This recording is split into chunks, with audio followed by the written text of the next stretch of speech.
cloud. It's easy to forget to do that. And so she outlined a bunch of the values and ideals that this community has that she had discovered through talking to lots of people. And she created this really cool community, and it's grown a lot in the last couple years. And so can't wait to hear more. I should say a couple more things about Anna. She has master's degrees in philosophy of art, in theater, in writing, and she's from Hungary, was educated in France and London, and she's here with us today, and she's going to share both how to have good conversations on the internet and what it means to be building a public square. And I think a part of this is going to be showing by doing. So I think it'll be really fun for everyone. So without further ado, Anna, the floor is yours.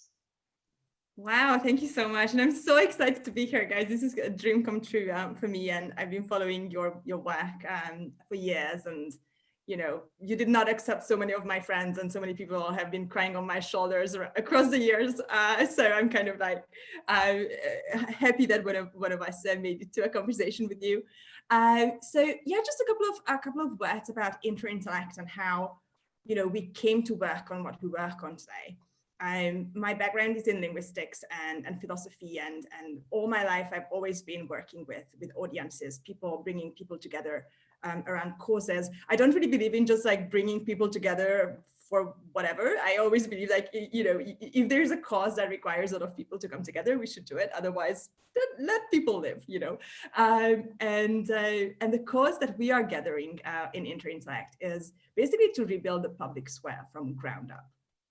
In the past 10 years, I've been working on this problem and attacking it from a variety of different angles. At one point, I was even building an AI-mediated chat app that would help you have less, confrontational discussions with your mother. And it took me a long while and a lot of proprietary research to basically understand that the core of this is very simple, that the core of this is just to build a space where people are incented to engage in exchange with each other. And if you build that space, then people will come and do this. So Interintellect kind of came out of this, narrowing down the big idea to its core element and just focusing on that. The other hurdle that I think we are solving is that for a lot of people, the ability to, you know, engage in building public educational discussions or a career in this, the hurdles are often just economic. And if you create a way for people to be able to make money with this and for their time to pay off, I don't think that's self-serving. People usually have children and rents to pay and a lot of other things. And this was kind of counterintuitive to me as well, because I think we like to think that intellectual work or artistic work should be always pro bono and just for the sanctity of it. And that's great, you know, but then if you arrive at a kind of, crossroad where you have to decide whether you buy food or spend another 30 minutes doing intellectual or artistic work, you might actually choose the thing that will, help you just like look after your own life and the people that you're responsible for. So, you know, for us from day one, this was very important that's great that we are rebuilding, these spaces on the internet where people can teach the public, learn in public, and immediately kind of engage in educational conversations as entertainment, right? As an infinite game. But there has to be a scaffolding underneath that actually allows people to allocate time for this. And I think, when you go on our website and you see all these conversations happening around the clock in all time zones and in all, disciplines, they are made possible because we basically do this as show business, right? Like, here is this show and this is the ticket. This is the way to get a free ticket or a discounted ticket. Like, of course, we are trying to give tiers, but, the host spends days prepping, and as Matt, you will soon know, hosting your first Interintellect salons. Congratulations. And then 3 to 5 hours to actually run the salon, and then you document and prep up and follow up with your attendees, etc., etc. It's often days work, to run a salon. And some people run salons even now multiple times a week. So we're very much like, okay, how can we create kind of a Substack for salons where you can actually have, people who pay for your time. And not surprisingly, we see that, okay, it actually brings in people who would not otherwise be able to allocate time for this. So this is how we kind of like flatten the game. We will see how it goes, but so far there's been some good response.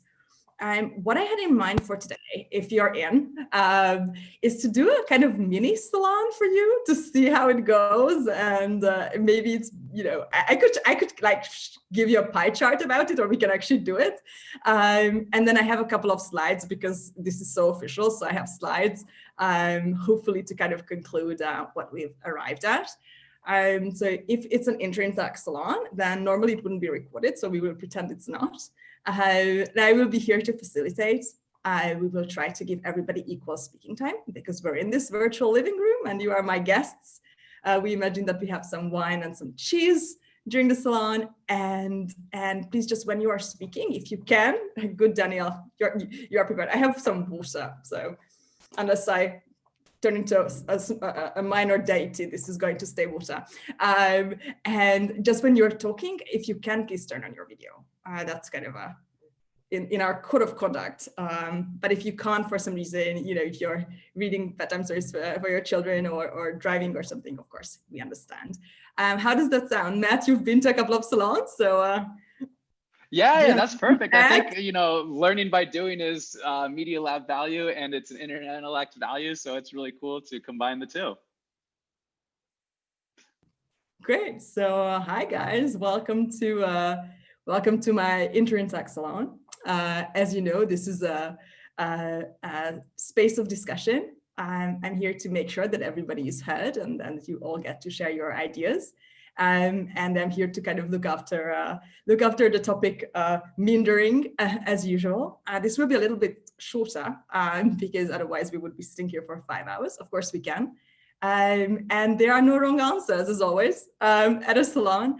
And the topic for tonight is great conversations and why we're having them. And as always, we will start our salon with a round of intros. So I'm going to call out people and ask you kindly to introduce yourselves and answer my prompt question, if you will, at the end of your intro, unless you want to pass, which is, what was the last great conversation you had and how did it go? And Matt, you are going to start. Great. I'm psyched about this. So I'll just mention a conversation that Anna and I had only a week ago. And I was playing through the Discord server, and honestly, I didn't really understand how Discord works. And I clicked the audio room. And so I was just kind of like exploring, and she jumps in. And then we just start talking about an idea that I had for hosting my own salon coming up in January. And it's going to be about some of the work I'm doing with deepfakes and whatnot, but taking it from a philosophical kind of perspective. And it's going to be on kind of social epistemology and internet epistemology and whatnot. And there's some other ideas with effective computing coming up. And one of the things we were talking about was a polymath and what it means to be a polymath. And really what we were talking about is, what is the one thing that we're good at, or the one thing that we do? And that's been something that I think a lot of us at the Media Lab search for, is like, what is our thing, especially when our thing is not defined by this disciplinary boundary. And so we just had like kind of a goofy conversation about how we figure out what our one thing is in this world of actually having many, many interests, but those many interests all being tied together by a single thing. And so for Anna, she was mentioning the Interintellect is actually this culmination, holding good conversations in a performative theater, entertaining kind of way, but also getting into deep philosophical kind of ideas. Is one of hers, and I'm sure there's much more, so I didn't give that full justice. But for me, it's right now I'm kind of getting around this word that I came up with myself, which is kind of a goofy word called probabilisophy, kind of a portmanteau of philosophy and probability. I know Zvi likes that. He's critical and he keeps pushing it, so I define it fully. But the idea basically that we want to think about the world in probabilistic terms and then understand a bunch of different kind of things that are not just standard math, but just real world situations from a philosophical lens. And so that's a conversation that I had recently that was pretty fun. You know that if you come up with a new word for an intellectual phenomenon, you will kind of blow up into this highly followed Twitter personality who blocks everybody. It kind of comes with the territory. Just a warning, please don't block me. I definitely would write about this. This is so interesting. So for you, thank you for making it so meta immediately and bringing up a conversation with me. This was not a loaded question at all. But so you're basically mentioning an accidental conversation, right? So you were on our Discord, which is our community forum, and you were in one of the voice channels. And I was like, hey, Matt, but it was not planned, right? We were kind of just walking around the virtual city of minds. And we happened to be in front of the same store and we got into a conversation. And did it kind of maybe solve the problem for you? Yeah. So what's kind of cool is, there's now a couple new interfaces like Discord and this kind of just like accidental meeting online that then you have like a conversation where you weren't planning on having this thing. And so you can kind of free flow a little bit more than a lot of times what we feel on the internet, that you have to write something down, that it's saved forever. And then it's kind of awkward because maybe you don't fully believe that because it's still in draft mode and you're still kind of thinking about this thing. And in particular, it's great to have conversations with people who you kind of know, but like you trust enough that they're going to care about you and help out your ideas, but also you don't deeply know, so like they just have another perspective and diverse experience in life, and then can say, okay, well this jives or doesn't, and so you get like a little bit of realities feedback quicker, especially when you're in the same kind of like idea space of caring about creating something new. So yeah, I think that very much fits. And it reminds me of, there's this new holiday software party called Sophia.ai. And it's basically like Pokemon, and you walk around, and the Harvard iLab, some folks out of there created it. So it's a Boston-based startup, and you walk around in a holiday party, and then you can talk to people and whatnot. And so I participated in one of those yesterday, and it actually makes it kind of fun because you can have multiple conversations rather than just one Zoom. Well, I love this. I recently saw a demo of this new Slack competitor called Huddle, which is like Slack, but it's kind of in space. So you can walk around your office building and happen upon conversations and like, rent out a meeting room for a couple of hours, and then everybody else has to knock. It's fantastic. I think it's going to go really far. This is like basically what we're talking about is the loose relationship. Right? And there are social theorists who believe that it's the loose relationships that are the most important for the fabric of society. And for me, definitely my interest in conversation stems from my interest in the kind of the demarcation lines between public and private. What is the language used in the household? What is the language used in one's civic life? And what are the kind of twilight zones between the two, right? Because like I grew up I was very young when the Berlin Wall fell, but I was born in a dictatorship, right? Where the language you used in the house and the references you used, the names you dared mention, those were completely a far cry away from what you would dare say in the supermarket or in a newspaper or on television, right? So there was a stark linguistic differentiation between private language and public. And if you talk to first, second language immigrants, right, for many of them, this is even present in like what language they speak, right? Like, oh, we speak Welsh at home, but English at school, or we speak Spanish at home, or Mandarin at home, and English or French or Spanish outside in society. And I really buy into this theory that the loose relationship is what creates the fabric, right? Because if you only have public life, and if we kind of saw it in throughout the 20th century, some authoritarian regimes tried to destroy the private, right? So that you're only your public self. You love everybody the same way. Everybody's your comrade. We're all in uniform. It didn't work, right? People don't have anywhere to retreat into. The identity is incredibly fluffy. If you only have the private, so for example, if you're socialized in a kind of loose dictatorship like I was, then you have very strong ties at home, but there's no widespread trust, right? Because there's no political system or religious system that every single family buys into.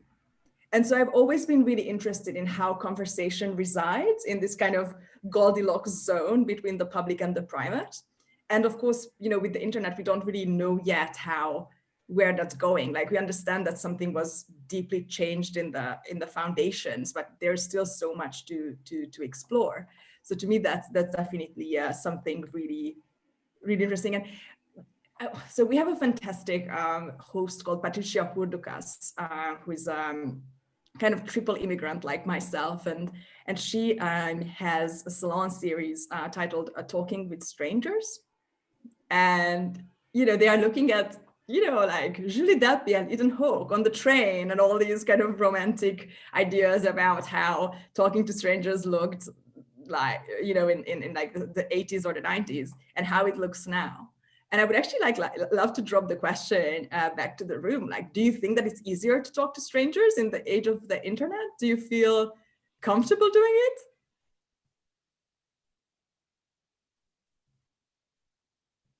I can see all the past bad memories kind of bubbling up on your faces. You're like, yeah, I did, and I shouldn't have.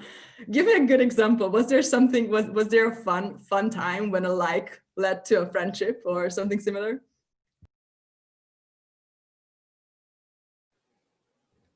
Hi, this is Alex. I am a student at the Media Lab. Hey. Hi. I'm sorry. I'm cooking, so that's why I'm keeping the video off. And we would love to say it. We have people cooking during salons, and it's hilarious. There's somebody cooking, and then you see all the other participants starting to snack. Okay, I'll be really quick. I just want to say that I think that something that has normalized online conversations with strangers is dating apps, which are a new phenomenon, because that's not just a stranger. That's a stranger you're talking to that you might go to a place that is intimate. So for the first time this year, I started using dating apps as my own experiment in ways to see myself on the internet and that other people might see me. It was more of a social experiment. And it's an interesting world. And it is a place that normalizes conversations with strangers. And I wonder if that has then eked its way into other online forums as well.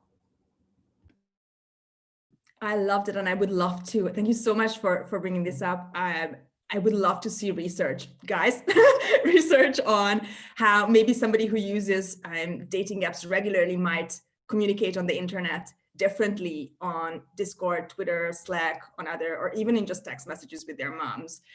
This is super interesting, and I'm wondering, is it because the trade-off makes it worth it? Like, it's dangerous. You're so exposed, you're so vulnerable. It's definitely a place with super high stakes, right? Because you might meet the love of your life and the partner with whom you will have children and a mortgage, and who will be your emergency contact when you get your appendix out. And, but on the other hand, you're like, it's really dangerous, but the possible ROI is pretty high. So I'm wondering, do you guys think that makes us braver in conversations when we can hope for the unlikely but very lucky outcome? Well, can I ask a clarifying question for you?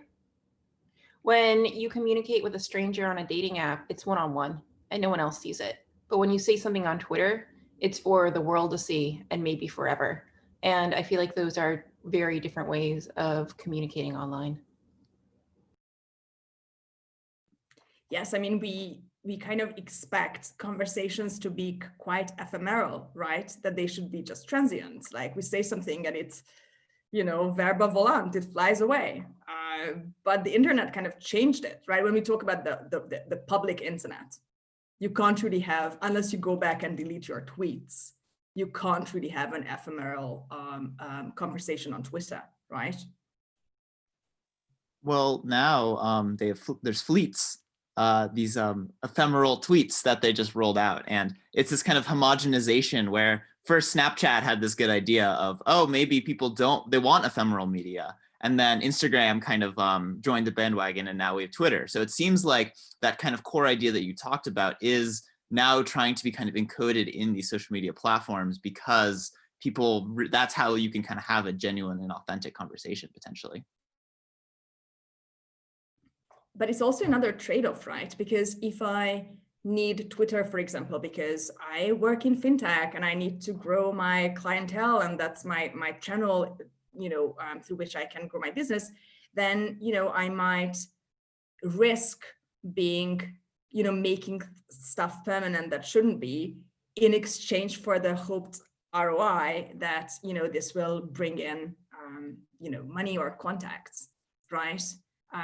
What I'm curious about, and I would love to hear your opinions about this, guys, is that, of course, in human communication, you always have a trade-off, right? Probably like a billion micro thoughts run through your head when you decide whether to share something with a friend. Like, is this TMI? Should I share it? Do we need to gossip now to bond, et cetera, right? Have I already told this to this person? Like, there are a billion things that rush through your head, in a nanosecond before you actually share a piece of information with somebody. But I think in let's call it traditional conversations, because it's not necessarily offline anymore, right? It's not, there's no clear dichotomy between online and offline. The trade-offs are pretty clear, right? I kind of know what are the possible things that can happen if I share this with this person, if I bring this up in this conversation, if I derail this conversation, if I, bring up another topic. But online, these are we can be cheated very easily. So yeah, so of course, a dating app conversation is private, but somebody can technically screenshot it and just put it up on for instance, if somebody could technically save my photo out of Bumble, upload it on Google Images, and my Twitter would pop up, right? Because it might be the same image, or my Facebook or my Instagram. So, maybe it's more like ritual that the different platforms have a protocol and we try to keep to it, or we hope that the other person will keep to it. Would that be close to how we feel about this?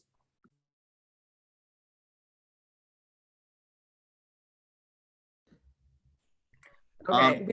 Just for me, sorry. You talk about a protocol, which is very interesting, because I think there's a difference between instantiating something as a protocol in the technology itself versus facilitating norms as people. And so, for example, when you think about real space and real people and real strangers, there's an intimacy and a vulnerability to sharing space with someone and having someone right in front of you. And I think we've kind of reached the point in society where there's not a norm that someone's gonna have a little microphone in their thing and we'll be kind of recording you and taking your thing out of context. There's norms that we've kind of created as a society for how conversation works when you're face to face with someone. And nowadays, I think there are emerging norms online, but there is always the risk that the person you're talking to is actually just a GAN bot and not a real human. And those kind of concerns really can mitigate trust and prevent people from having these kind of genuine experiences.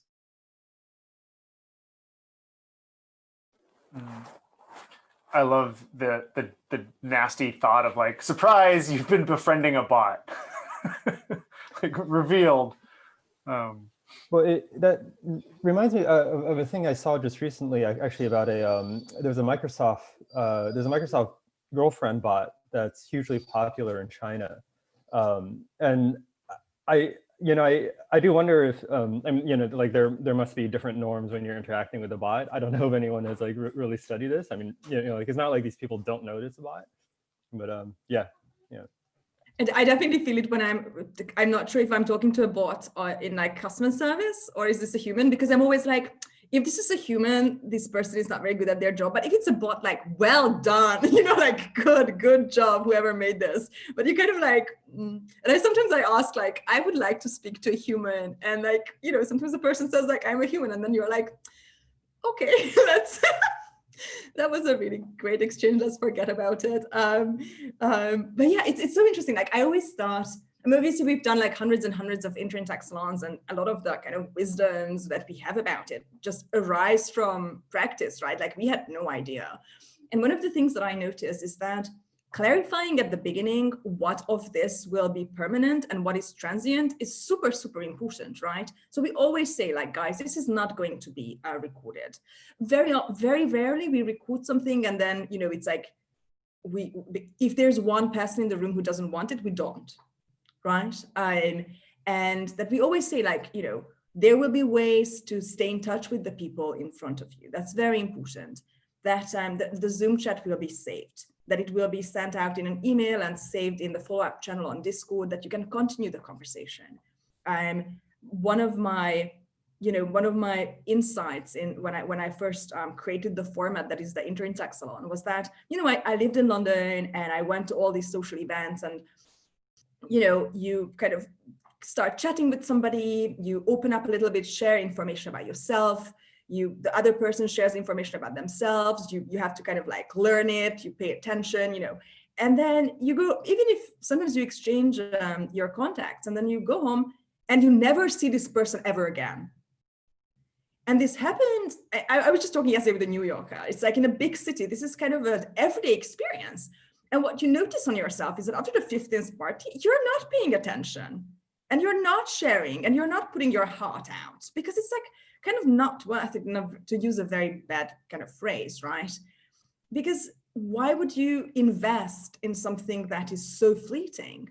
And so when I first started doing IRL Interintellect salons, the main kind of like framing was like, guys, we have an email list and all of you will be connected to all of you. You will see each other again. This is the first installment maybe for you of this kind of ritual space, like in that ritual as in repeated structure with meaning, right? And just knowing this, like starting with the exchange of emails, creates this enormous amount of safety in the room. Because people suddenly are like, this is the start of something. This is not like I have one shot, and if I don't come across as like super cool, then I will never see. No, that is not a competition. There's no completion to it, right? You're not here to kind of pick contacts and then bugger off.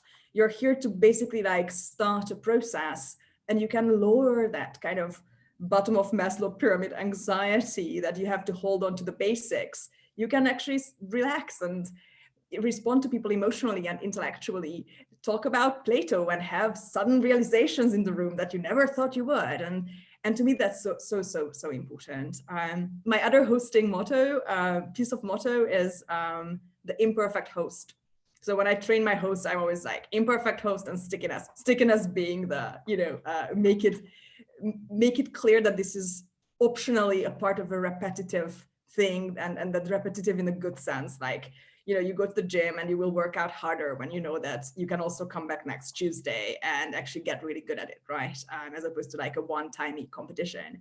Imperfect host is, I kind of learned this when I was doing IRL events. Like I don't know, the projector didn't work. I spilled my drink. I don't know, like, you know, like you sometimes dumb things happen. And I always felt like when dumb things happened, it was just 1,000 times better. Because everybody was like, oh, Anna is a human. This is not like some kind of ex cathedra lecture where we have to kind of live up to her expectations. It's like, we are all humans. We are here to discuss things that are so much bigger than all of us, including the host, right? And to me, that's just like that shared humanity, I think, is really, really important. And oftentimes I feel that when I left an event and I didn't feel that the facilitator was really one of the crowd, it's because they tried so hard to be perfect. And it's like, first of all, that's impossible, right? Like, forget about it. Second, it shows, right? Like if you're trying to be like, if you're anxious about your performance, every single person there knows. And I know some people get really good at it, like they get really good at hiding it. I can't act. So I just had to actually like kind of resolve it and be like, how can this be real? You know, we messed a lot of things up. We wanted to do like Secret Society, History of Secret Society Salon. And there was like, I was super clever. There was a password you had to find out to make it into the salon. it was Tristero from the Pynchon book. And we were like, oh my God, like who will find out that it's Tristero? And will they use a Y or an I? It can be spelled in 2 ways, right? And then it was like a whole thing. My entire team, everyone was talking about this. And then somehow the password, like the Zoom didn't ask for a password. So I logged in and it was like 40 people. And I was like, oh my God, everybody is so smart. I was so touched. And then no, it's just like, we somehow, even though we rehearsed, it just didn't work. So thanks Zoom. And it was a great event. It was probably because it started with us kind of like swearing at Zoom for 5 minutes at the beginning. Everybody just had a much better time. And, so I really, really do recommend that. Thank you so much. Daniel, do you want to grab the mic for an intro? What was the most recent great conversation you had? Oh, other than this, of course. Well, hey everyone, my name is Dan. I'm a 6th year PhD student. I focus on synthetic biology and neuroscience. I think the last great conversation I had was with a friend of mine. He's a more senior scientist than me in the lab, and we were doing this brainstorm, and we got to an idea that was so good. I cried a little bit. Like it was like I hit it, But I remember just like that deep excitement of like, oh my God, we hit on something. Now the epilogue is that 2 months later, I'd killed the idea and it was a bad one. But I think so much of, especially what we do in the lab, and Matt touched on this, is we look for like that big thing. I think we're all searching for like that one thing we can just do forever and like get, big effort. And so in that, brainstorming technically is so much fun, especially with someone that you've got a, good rapport with. So anyway, that was the last like really great conversation I remember having, was like trying to hide a tear of like excitement. Was this about the fact that it brought your idea to a next level, or was it more about just being understood as a person? About something that was important to you? This was much more like a kind of a co-creation to a good point. It's like, hey, here's like a big problem. Like if we could figure out a way to solve it, that'd be great. Oh, he came with this, I came with that. And then we kind of got to the spot of like, oh, we could do it this way. And that was just deeply exciting. So anyway, it's maybe it's a little bit nuanced, but actually maybe not that nuanced, because I think that's a pretty common thing that we're all searching for in many ways. So yeah, that's the last conversation or the conversation that immediately pops to mind. I love this so much. I think those moments of communication when somebody is really aligned with our goal in life will often be remembered forever, right? I mean, all of us here, we have memories of great teachers that really got us. And they were the ones who managed to really help us and help us be who we are, right? And so many times you just need somebody who understands and comes that close to. Michael Nielsen has this theory that every person has just one idea all their life. And everything you do is a manifestation or a reflection on that one idea. And that we chase the same rabbit kind of throughout our lives. But it's so rare, when kind of like on the road towards, your goal, you actually like have an encounter with somebody and you are seen. Mm-hmm. Yeah, and actually my build on that too is an additional thing, like to being seen, is also kind of holding each other to a standard. When there's a tension with formality, and I think like kind of that's another dimension, but yeah, kind of like being held to a standard, I think is really fun. It's like, hey, like I'm doing this brainstorm with a person I think really highly of, like I'm gonna prepare, I'm gonna put in my effort, and then like when we're here, yes, like we're gonna be friendly and we're gonna swear and be casual, whatever it takes, but like the real thing is we're holding each other to a standard and we're both trying to live up to it. And I think that's like a very interesting thing to try to engineer. I love this. I think we all talk upwards, right? Like we want, like what humans want most of all in life is information, right? If you had a dinner party where you have a person sitting in the middle and on their left side, there's a person to whom they are explaining something, right? Maybe for status or to look good or to flirt, whatever, like I'm so smart, look, I'm talking about this thing. And next to you, you would hear somebody explaining something, you would turn.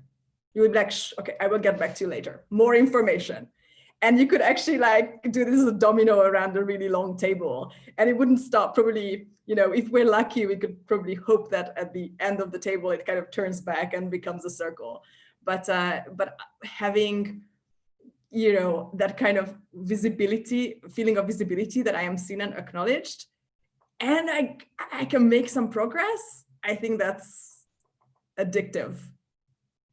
And it's very hard nowadays, right? Like so many conversations I'm having are around how so many old systems of hierarchy just no longer work. Like people, especially in the like internet, you know, and gig economy and zigzag careers, all that made this a reality. And the pandemic kind of just like the coup de grace, like it's the last, you know, kick into an old system of hierarchy when a lot of mentors no longer know what to advise to their, you know, their mentees, and a little bit everybody is their kind of own first principle knight out in the world, and it's not necessarily a pleasant feeling, right? While we do like freedom, it's also pretty scary to not being able to turn to anybody. So maybe actually that's one of the reasons why we like to come together in Interintellect, because I always say like, you know, at our salons, like everybody is a little bit the dumbest person in the room or in the Zoom in one way or another. And it's such a great feeling to pass the baton around and learn from each other. So we can say that, you know, good conversation, you have to establish it, right? So I see the other person, we've met, we both expressed that we want to talk to each other. And then there's this acknowledgement as well, right? That I don't just see you and want to talk to you. I acknowledge you as a human, right? I'm there, I see you, I listen to you, what you want, what you feel is valid, right? And that you can kind of like lower your guard. You don't have to continue trying to catch my attention. You have my attention, and now we can kind of go deeper. That would be one of the beginnings of a good conversation, probably. Thank you so much, Danielle. Caitlin, love your background.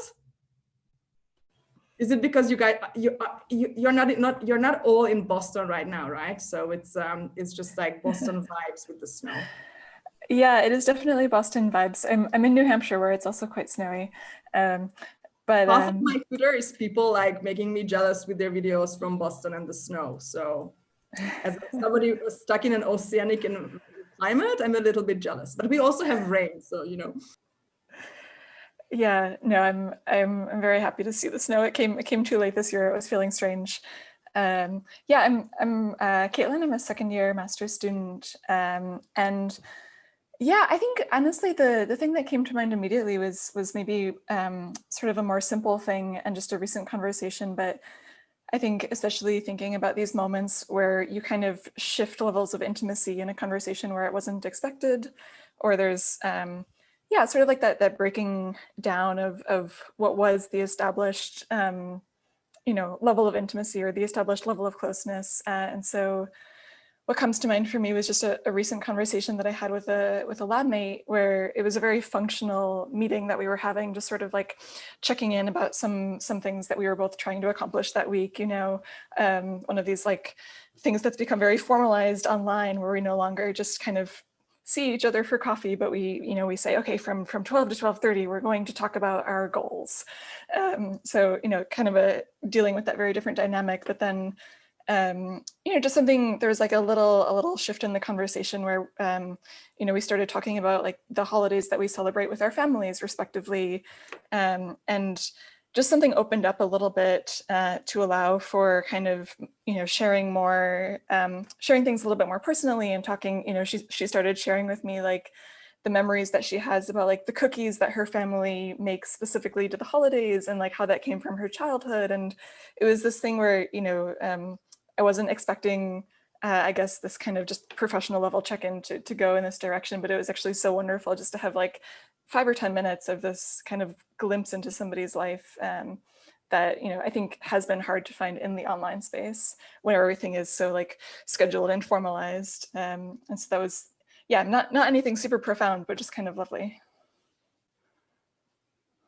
Thank you so much for sharing. This is such a wonderful story. You basically made a friend in a conversation, or you realized that somebody was your friend. And I'm wondering, were you guys both at home and talking on Zoom when this happened? Yeah, exactly. And do you think the fact that you are in your personal space affects this?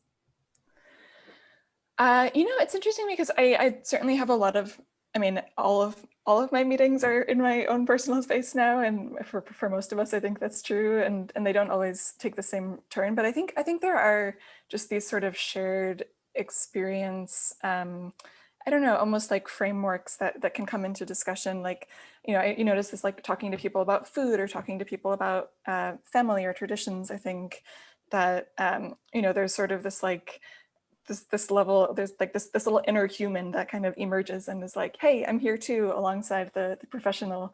And yeah, so I don't know if it has anything specifically to do with the physical space that you're in, but maybe just these sort of like very emotionally resonant topics that can come up. I love this so much that you brought up, the things that we all share.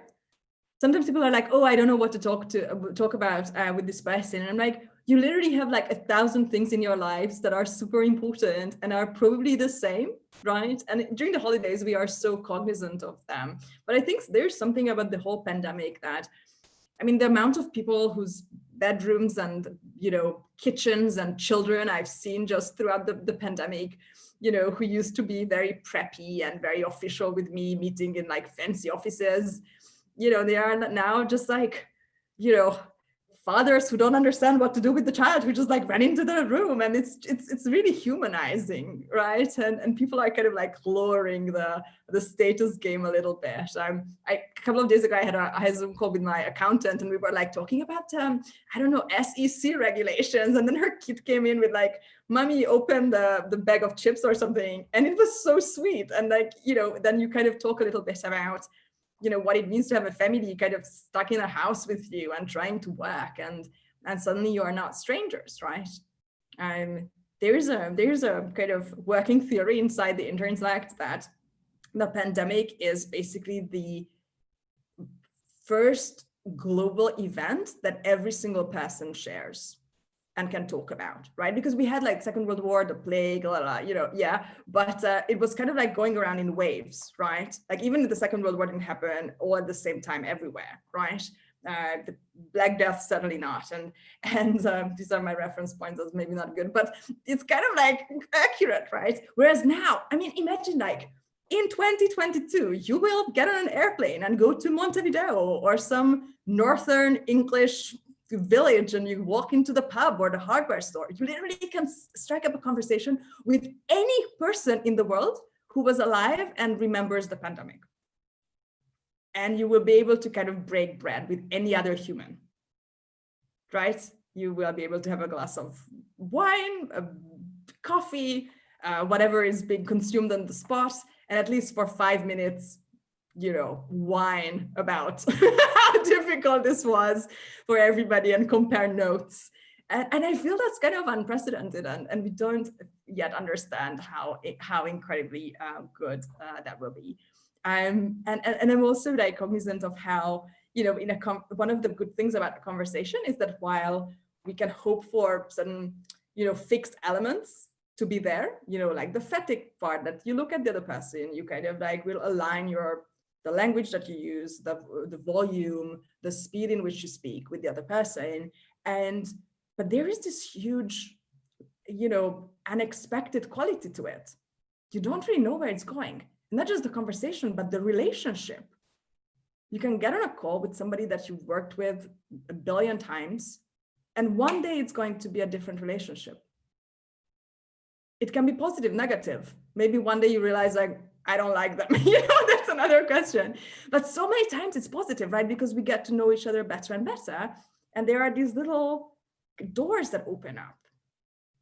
And I think that's a really, the widening of both the ideas, right? So you exchange and then you widen the ideas, but you also widen the relationship. And then, we know that in very long-term relationships, this widening can be blocked, right? In network theory, you know that, in a long marriage, in a family, there are roles that become fixed and repetitive, and that they actually block new information from entering the system. That's why the loose relationships are so important, because it's the cousins and mom's friend who brings the good gossips into the family, so it doesn't get stuffy. And this is actually the twilight zone, right? Your collaborator who becomes your friend. or your lover who becomes your collaborator, right? It goes back and forth. And that's how society both, reinvigorates itself constantly every day through every conversation. And we all build society throughout our private conversations, right? But it's also where the texture is created, that we are having this conversation now, and we know that there are millions and millions of other people having conversations, and we are all the human community, right? And if everybody was having terrible conversations, eventually we would have a bigger problem, right? And which we did see on, a couple of years ago, certain countries' politics kind of blew up, and we knew that they come from so many bad conversations, kind of trickling out, changing national or international conversations into conflict. And so in this way, every couple, every friend group, every family is kind of responsible, right? Because you are a node in this bigger system. And also it can be symptomatic. If you're having a terrible time, it's likely that other people are also having a terrible time.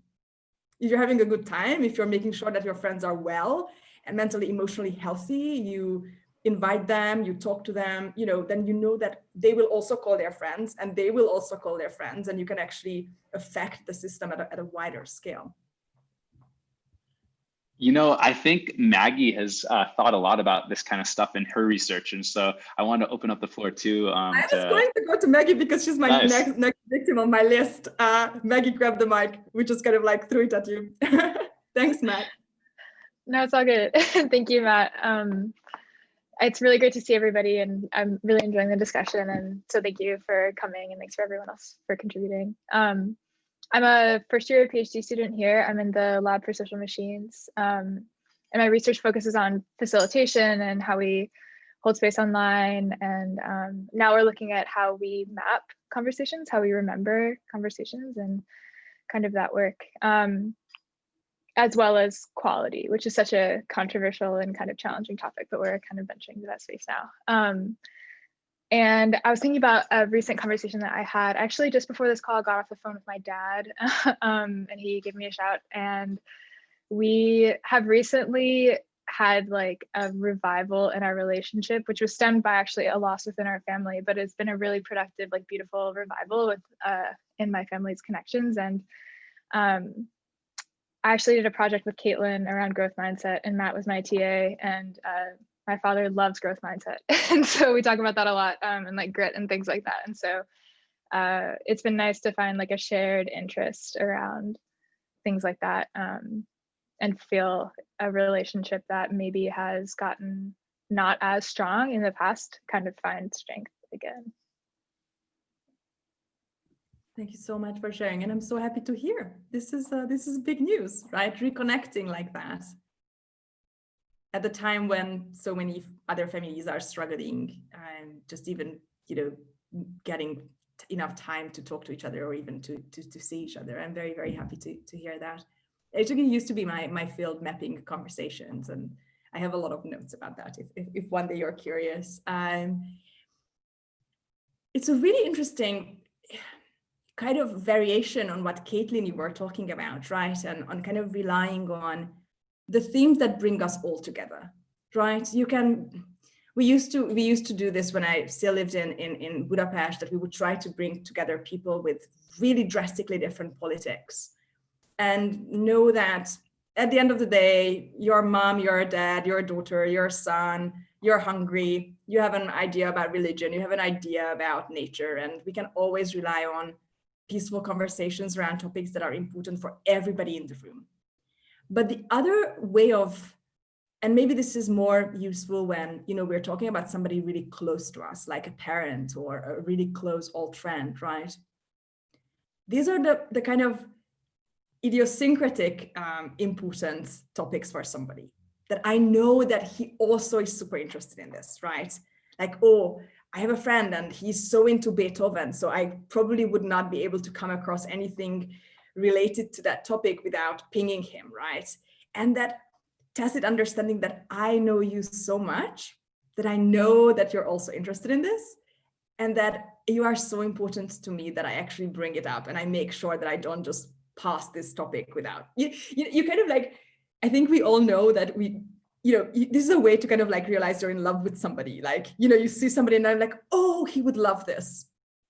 And then you're like, oh, like we don't really think about such things unless that other person is really, really important to us, right? And the same, like if somebody like pings you like, oh my God, Maggie, I came across this thing and I immediately thought that you would love it.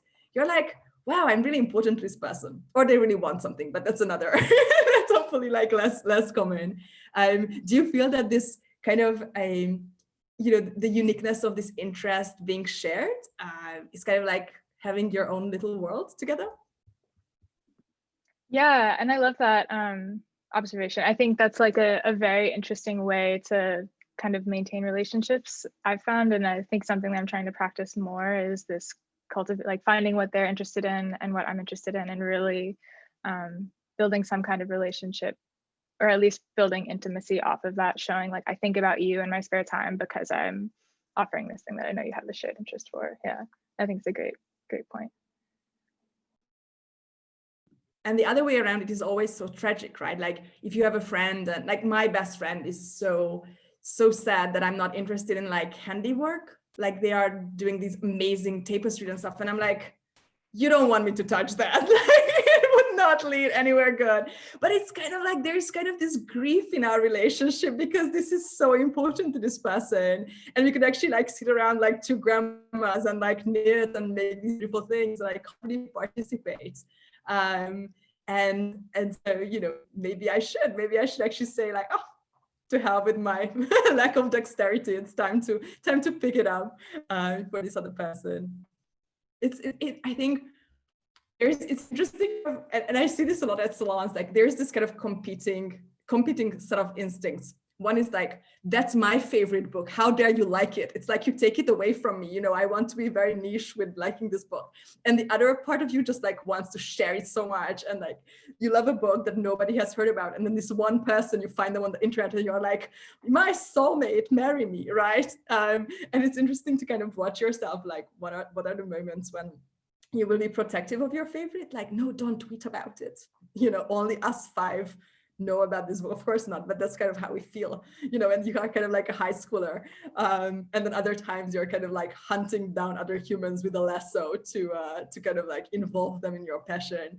So just kind of like as a homework, like watch yourself, what makes one switch on or the other. Thank you so much.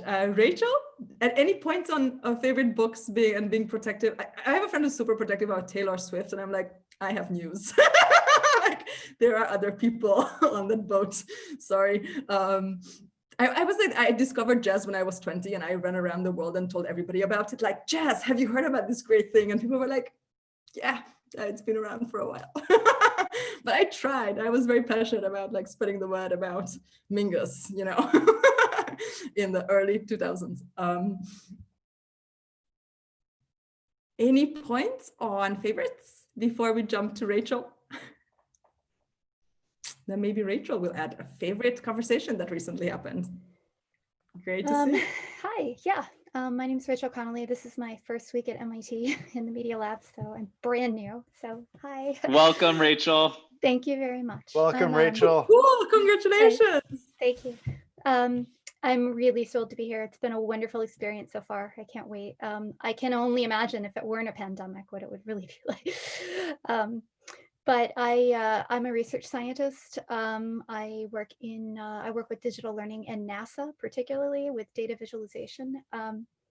My favorite conversations I've had recently are with my nephew, which is actually a new kind of relationship, but he has a band. His name's Clayton. He's in a band called Odessa, and they have a lot of imagery and visualizations in their concerts that they do on the back screens that I get to, a lot of them have space themes. His actual background is in physics, so we're kind of, and it's been really great to discuss with them the sort of, I don't have to live just in the science world. I can live in the more creative space where you're bringing together two really different things, talking about their creative vision or an album or something, and how visualization and science go with it. And it's just that totally weird two mashup things that make it kind of really exciting and invigorating. It just feels like you're getting to do your usual astrophysics stuff, but in a totally different way. So that's been the most fun I've had. So anyway. I love this so much. And also, like, I want to go to their concert now. Are they called Odessa? Odessa, Odessa. I can show you. They start their concerts with a lot of background. Oh, they are, yeah. They were nominated for 2 Grammys last year. So yeah, they are amazing in concert. So That is amazing. But yeah, I can show you later on, of course not here, but I'm happy to send you a link to like a YouTube video of their concert opening, because they use a lot of NASA data visualization in their concerts, which is kind of a really weird connection. I love it. Oh my God, I love this so much. And yeah, I can totally imagine like having access to somebody who's so talented and does something so different from what you do, but there is nevertheless a kind of multidisciplinary arena of connection. It kind of like puts your brain on this space ride, right? And suddenly you're like, you know, you can actually look at your own discipline from this through this different prism, and yeah, it's like a holiday into another discipline, and that's so relaxing in many ways, and kind of like active relaxation. Yeah. And then to see how it plays out in the end with a large crowd, you know, like, is really amazing. Like, it's an experience you don't usually, I don't think, get to have with seeing the end results of a discussion lead that way. But I just think the creativity of such weird worlds is where I love to see. It's like, you never think mashups like that. It's just so much fun to see something so weird, different. But thank you. Love it so much. And it is kind of similar in Sunday to what Daniel, you were talking about, right? Because there's this element of respect there, mutual respect, right? And actually one of the beauties of multidisciplinary or interdisciplinary discussions, to kind of use the Mira-Strober framework, is that sometimes it's easier to give unconditional respect to somebody who's not your competitor. Like, you know, if I talk to an amazing musician, I can be like their biggest cheerleader without any internal conflict to be resolved, right? And you can kind of like explore this sheer joy of seeing somebody being really good at their work, and them looking at you. I love thinking that. the same thing. I love that, especially since at a dimension of having him in, you know, being my nephew. I mean, I diapered the kid. There's this love of being so proud of him too. So it's not just we're entering into the a creative working space, but it's more of a, I love to help, and I can, you know, and want to see him succeed regardless. So yeah, there's that added dimension of that. Love this so much. And also, you know, it's a little bit also what was brought up earlier about the standards by Daniel. Like, if you're talking with somebody who's just like really good at their job, like sometimes you feel it with, I don't know, it can be anything. It doesn't even have to be an intellectual pursuit. Like, if you meet like a really good master worker, a really good builder, and they are so good at their work, and you know it could be done in a terrible way, and this person goes the extra mile, and it's just 20% better than everything else, and that means that it's a lot better than everything else, and you're a little bit like, huh.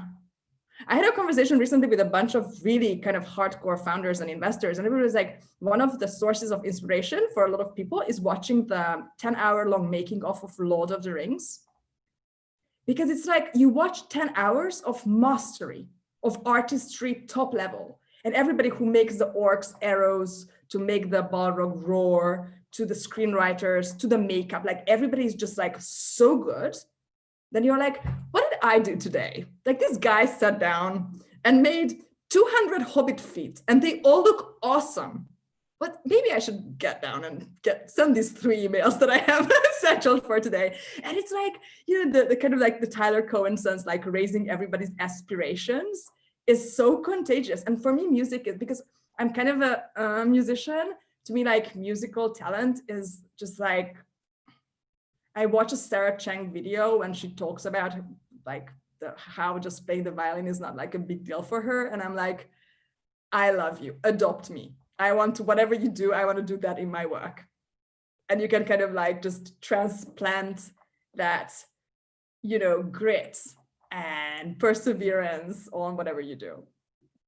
So it's like, it would kind of like go to the next step of the conversation for me, which is the revise or reaffirm. Like there's this moment in the last, kind of like on brand, the last part of the conversations where you kind of consider what has been discussed. And you're like, does this make me revise my opinion or how I used to do things? Or does it make me reaffirm what I thought? In debates, maybe this is the clearest, but I think it kind of happens in every conversation. And it can be actually like leaving the relationship as you found it or having changed the relationship, just to kind of go back to Caitlin's example. And I think we run out of time. So I'm going to thank you, Wesley, for your patience, and great to see your family. Do you want to do like an intro, outro, intro/coda at the end about what was the last great conversation you had and how did? Yeah, sure. So I think the last the conversation that stands in my mind actually is the one that I just had last night with my PI, who I used to commute home with him every week, but you know, since the pandemic, that hasn't really happened. So he had called this meeting. Actually, it was with, you know, like with another coworker of mine. PI, is it that a private investigator? Principal investigator. He's the he runs the group that I'm in. It would be cool if it also stood for for private eye. But yeah, so so he had called this meeting and set it up, you know, like a week and a half ago. And then when we started the meeting, he'd forgotten what he actually wanted to talk to us about. So it was really like free form. You know, we had set aside an hour, but it went to an hour and a half, and it was just a kind of a catch up and talking about the Media Lab. We had a bit of a traumatic fall in 2019, and so we talked about like how the lab has kind of changed and grown and gotten over that, and you know, our experiences. Heard some lab gossip, so you know, it was just like a nice time, and you know, like a kind of a unstructured free-form time that I think in the Zoom world you don't really find anymore, right? It's like every Zoom conversation I'm in has an agenda. And this one we just forgot what the agenda was. So. I love this so much, and you kind of like take me back to this point about the freedom, the structural freedom in conversations. And how very, very different it is to have a conversation where you know what has to be discussed and there's an agenda and there are slides and whatnot, versus just enjoying the time spent together. When I was mapping conversations, and I hope to share this with Maggie at some point, one of my main like, I always looked at the uniqueness of vocabulary, because we noticed that there is, like, if you have like the t-axis for how much time the person thinks they have until they have to kind of like express what they want to express, you can go from the mom screaming after the child at the end of the road, stop, right? Because a car is coming. That's going to be one word. Surely the child will understand. If the child didn't understand that word, yeah, it would be a physical thing, right? Like language in some sense reduces space, right? You don't have to actually go there and poke somebody physically. You can actually just say their name, right? So it kind of like condenses the space. Versus the other end of it is I'm on a long haul flight and I have 11 hours to discuss whatever with somebody. And it's completely unstructured. And if it's a friend, if I'm flying with a friend, that's a fantastic experience, right? And one of the things that I was getting my research around 2016 was that if I want to see how conflicted, like conflict reduces the sense of time conversation, right? You want to end the tension. Either you want the other person to do what you say, want to draw what you think is causing the tension, right? So you can basically like look at a text, and from how unique the syntax and the word choice is, the vocabulary is, you can kind of deduce how the level of conflict in that conversation. So when it gets very tense, when people are like fighting physically, what they will say is not going to be Wittgenstein, right? They are going to say very firm. It's the same in love. Like love is also a tension that condenses time, and you're probably not going to be, you know, reciting poetry in the heat of passion. And that's super, super interesting. And when it's more laid back and you can actually like let it meander, you know that this is the emotional foundations here are very, very good. These people are not trying to complete some task very quickly. And so to me, leaving a conversation like this with really good memories is very correct. This was a great conversation. Well, that's go ahead, Wesley. That's an interesting point. So I'm in the same group as Maggie, and one of our the things that we set up and study actually are these hour-and-a-half conversations. Typically, there are 5 or 6 people involved, and they are moderated, but very lightly. They're like these. There's a set of usually 4 or 5 very general questions that over the course of an hour-and-a-half we'll ask these people. And we quantify sort of language metrics like word complexity, but we only do it on a conversation basis. We actually don't do it within a conversation, so we don't know what the change in the word complexity is like, but we can tell for any particular conversation like how complex it is, compared to some other conversation. I kind of like took this further, but the origin of this idea comes from a guy called Simon Garrod in Edinburgh, who's I don't know if he is well known in America, who did a lot of research on representational model alignment with language. And his primary research is actual pain point of mine is people giving directions to each other. And so he basically like tested thousands of people trying to explain to another person where something is. And if it's a kind of laid back thing, like I can just explain, like turn left and then wait a little bit. And oh, there's this lovely garden. Check out this garden. And oh, that's where, I don't know, Adam Smith came up with something. It's going to be very vocabulary, like dense in vocabulary. When the other person has to get their own time and you're already kind of angry at them because you already tried to explain and they didn't get it. And there's tension and there's time pressure, the vocabulary like complexity drops, right? And if it's too late, then it becomes kind of like very eloquent, but in more like in the swearing department. And as I really recommend it, of course, like giving directions is not maybe the epitome of human communication styles, but it's a good kind of edge case to look at. Yeah, for sure. We definitely have very long conversations in Interintellect. So it's like Visa Verasamy, his salons are like 5.5 hours. He's like sipping bourbon, and people are like I'm a marathon runner when it comes to salons, and my salons are sometimes like close to 4 hours, but I couldn't do 5 hours. I mean, I could sit there as a zombie, but it would not be it would not be very good. We have a salon about horrors tonight. The genre of horror, and I'm going to go there to face my fears because I'm horrified of horrors, and maybe this conversation will reduce my inherent horror of Jack Nicholson. We will see. I will report. It will be in our yeah, let's hope he doesn't actually show up for the salon, right?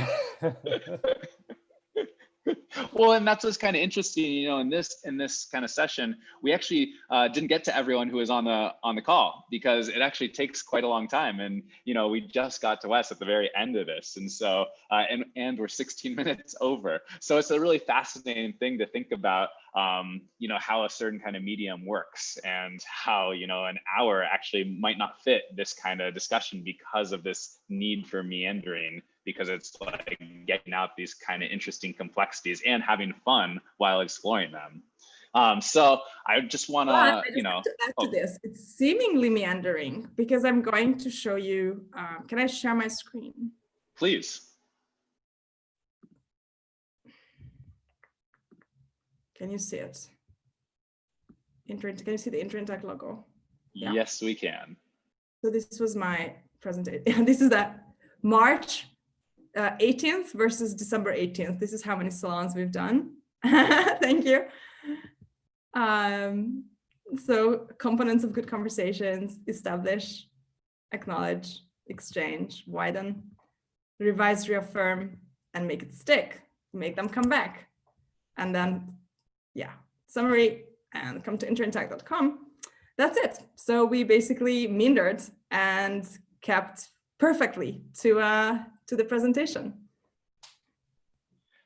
thank you so much for coming. I wish next time we can actually do this all in person and be at the Media Lab and have fun, but this was a really wonderful time virtually. I'd love to go in person. I have a thing for Boston accents. I think it's the best accent in America, and I just want to be in a place where a lot of people have it. This is kind of my, I don't know why.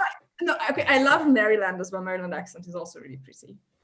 Yeah, if you haven't been to the Media Lab building before, I mean it's a gorgeous building, and also all of the walls are transparent. It's all glass, so you can see into every lab group and see what they're see what like the things that they're building. So it's a very unique physical space to be in. Yeah. I have the dream machine here, so I have some